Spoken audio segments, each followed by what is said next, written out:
Scene ये सीढ़ियाँ हैं, मतलब सीढ़ियाँ नज़र ही नहीं आ रही हैं यहाँ पे। बट ये सीढ़ियाँ हैं और देखो बिल्कुल सीढ़ियाँ नजर ही नहीं आ नज़र ही रही नहीं आ रही है, सीढ़ियाँ नज़र ही नहीं आ रही है, कुछ पता नहीं है कि कहाँ है सीढ़ियाँ। टाइम ही ऐसा हुआ है ना। हाँ, और अब इस वक्त हो रही है फ्रीजिंग रेन, फ्रीजिंग रेन हो रही है। Oh, it's extreme weather, extreme weather in Toronto. We have experiencing a extreme weather.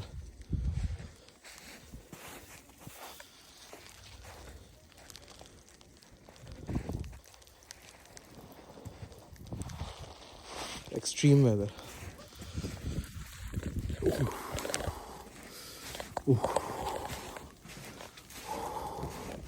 कभी सोचा नहीं था कि इस तरह के एक्सट्रीम वेदर के साथ भी जो है वो पाला पड़ेगा भाई। आप लोगों ने कभी सोचा